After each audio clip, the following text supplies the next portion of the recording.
Welcome to another art craft session. So this is our Easter craft, and this Easter is a time when as Christians we especially remember that Jesus died and rose again from the dead for us.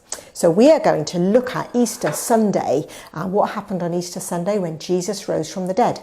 So after his friends had buried him in a tomb, which is a bit like a cave in a garden, we're going to do our own little Easter garden with a tomb and with a stone where it was rolled away when the angels rolled away the stone when Jesus came back to life again. Right, so these are the things we'll need. In your kit, you should have already been given a sheet with all the instructions on for this.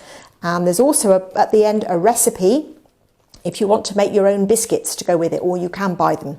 Okay, but everything you need to know should be on there. Right. So these are the things we've got together. We've got our large biscuit, extra large biscuit.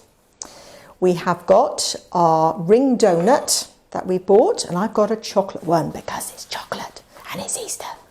Okay, and I have made ready some nice green icing, but you can buy it ready-made.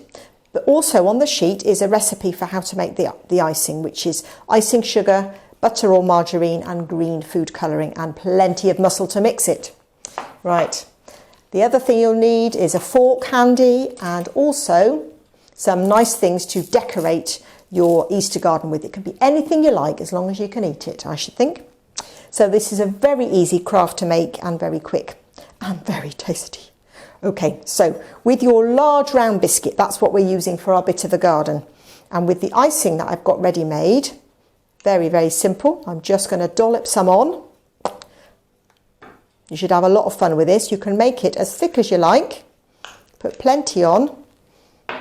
So nobody's mowed the lawns yet in this Easter garden. The grass is nice and long, right. And I'm going to use a fork to flatten it down a little bit and make it look a little bit rough like grass. Because grass isn't usually nice and flat and smooth, is it? Well, not in my garden, it isn't. Okay, right. So that's my grassy garden. Then the next thing you need is with your ring donut, you actually cut it in half like that.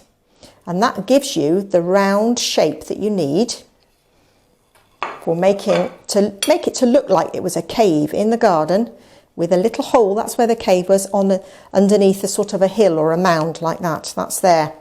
So that's looking good. And then you need the stone that was rolled away from the tomb. I've got quite a big stone, but you could make one a little bit smaller.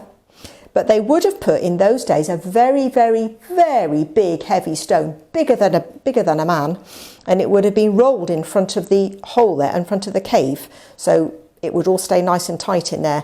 But when Jesus rose again from the dead, it says in our Bible story that the angels rolled the stone away, and it was rolled to one side so that his friends could go in and see that Jesus was no longer there, he was alive. And we are nearly done with our garden. So the last thing to do is to decorate it.